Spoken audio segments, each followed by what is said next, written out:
Hey everybody, I'm in the middle of making a sort of a modern chain wallet. Those are kind of back in style now. This one is not a billabong, but we're gonna make it really nice. So I have a few pieces cut out. I was like, why don't I make a video about this because there's a lot of interesting hardware. But first we need to complete the actual body of the wallet itself. So I have my interior shell piece. This will be the inside, that'll be the outside. And we're gonna get this all put together. And then I'll show you how to make an actual chain itself. Buckle Guy sells a lot of really cool chain, and it's really pretty. And the customer spec a really interesting two-tone version. Now, this is sort of an interesting pattern for a couple of reasons. The main one being it is one of a few hundred, actually, that I have digitized. So Corter turns 18 this year. And the big birthdays, well, it's been a lot of them lately, 15, sweet 16, now 18, 20 coming up. For the 18th year, I digitized pretty much all of my Carry Good sketches and designs that I haven't used. I have dozens of notebooks. So it ended up being 300 or 400 designs, and that is being called the Encyclopedia Volume 1, Pattern Encyclopedia. That's going to come out Black Friday, and it's going to be really affordable. So this is one of a few hundred patterns that we're making here. And the interesting thing about patterns I've noticed, this is a more recent pattern.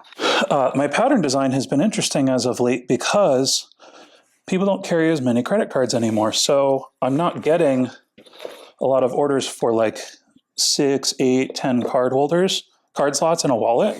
I'm getting someone that wants a nice chain wallet but only needs like 4 cards, which for designing really makes it fun because you can play with shape and size without really worrying about bulk all too much. So this is going to have 4 card slots and a bill slot and just be a really nice natural veg tan piece with all solid brass hardware. I've been thinking about the ways how we make wallets is changing a lot these days just because technology is changing, right? I mean, when you think about credit cards didn't really exist 60 years ago. There isn't really a vintage wallet market. The things we carry just haven't existed long enough for those things to be vintage. And every time we hit a point that something could be considered vintage, we stopped carrying those things. Like I remember when Apple announced Apple Wallet, we were like, oh God, are we going to be able to make money selling wallets anymore? And we have, but you just have to evolve with what the customer wants. What I'm doing, because this wallet doesn't need to be super huge, we can put a little extra budget into aesthetic details. And I'm going to stitch across all of the pocket tops to make it look a little bit more fancy. Now, this also serves to help prevent stretch over time, although it's not that big of a deal. It just ultimately looks really nice. For an eagle-eyed viewer, this is the old Berry King. I was 10 years old when I got it, and I've had it for 17 years, so it's probably 30 years old. Used it literally every single day. And Buckle Guy just came out with a new model, and I have been using it. It's a little bit lighter weight. My elbows were starting to bother me. And for punching holes and stuff, this is the smallest one they make. I am loving the wood handle. I didn't think I would. I thought that I was a stock leather for life, and it is nice. Of course, it's a standard in the industry for a reason, but this thing is so smooth. All of the solid brass fittings are machined over, so there's no edges at all, which does make a difference kind of when you're, even just this little lip, when you're using it for like 3-4 hours on end, just punching and punching and punching. I've really been loving this one. So if you're looking for a new model to try out, might be worth picking one of these up. All right, we're gonna throw a little Made in logo on this top pocket here. It's another kind of thing I've been able to do lately is design more for my stamp placement. It seems kind of silly, of course, but it is nice to be able to put some nice branding in a place that is designed for it. Looks a little less sort of jolt to the eye, it kind of blends in more. So now it's glue up time. This design is nice because we're only doing 2 pockets on either side. We don't have to stitch any pockets before we stitch the whole pocket assembly together. because we only need 4 pockets, we can stack them, and that makes assembly much more efficient.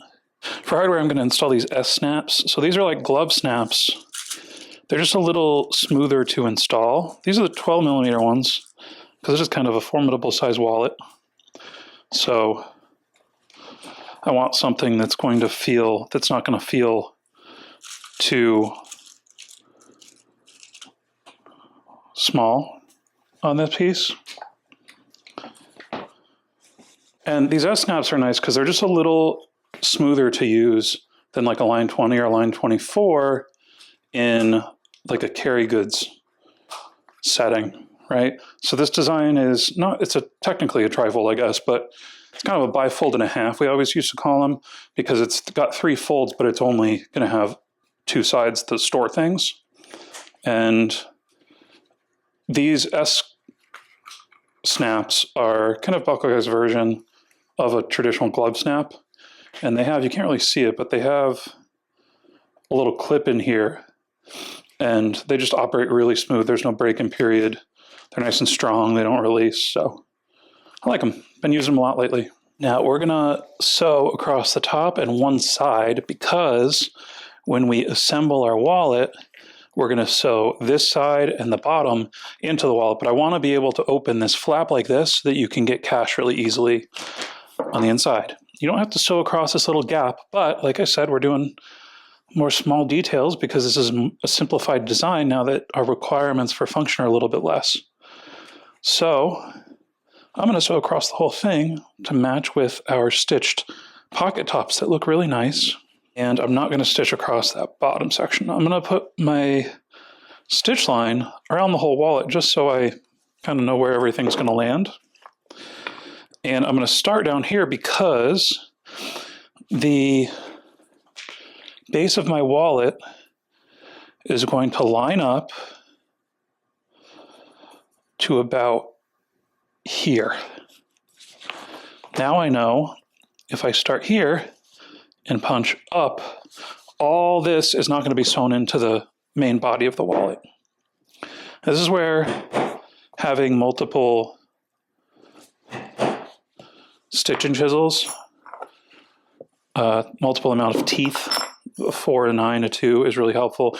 This is a very curved design, so I'm going to stick with my 5 tooth. It allows me to get this curve, but I don't have to do my 2 tooth for the whole thing.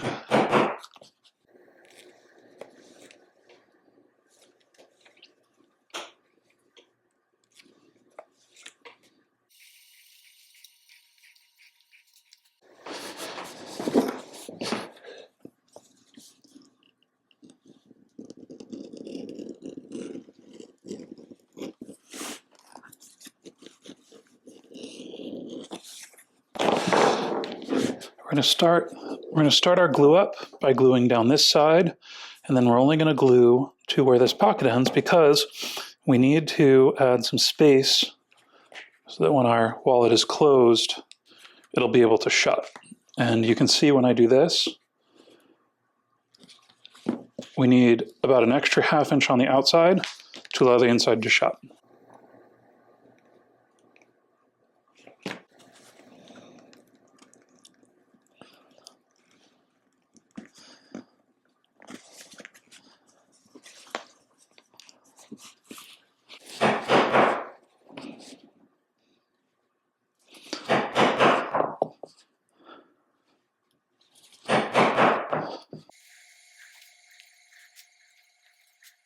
Now with our wallet fully assembled here, looking good, we move on to making our wallet chain. Now, the customer wanted a 2-tone chain, so we have antique brass and regular brass. I've made up this little belt loop, so that's going to be the first piece of our system. This will attach the chain to your belt. And I added a little snap clip here for some functionality. The next step, we need to install an eyelet into our wallet itself. And I'm going to be using these, they're kind of new, they're flat eyelets. And you can get them at the link in the description. These are 1/4 inch. And the first thing I'm going to do is punch a hole in my wallet that will fit my 1/4-inch eyelet nice and snug. And you can see it's right at the corner here. I'll put my other piece on. We'll go to the press and get this pressed on. And just change out the dies here.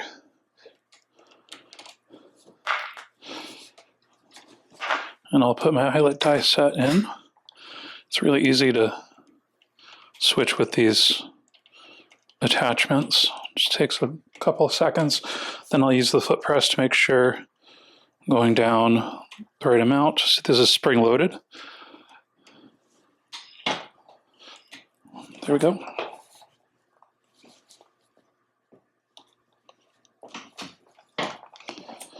That's perfect every time. With our eyelet installed, we need a way to attach our chain to it. You do it a couple of ways. A lot of people will try to just use a snap clip, and that's not the best option. It works, you see, but it's just not great. What I like to do is I like to attach a jump ring to our eyelet. The way you do that, these are solid brass, so we're going to take a pair of pliers and just open it up enough to get around our jump ring here.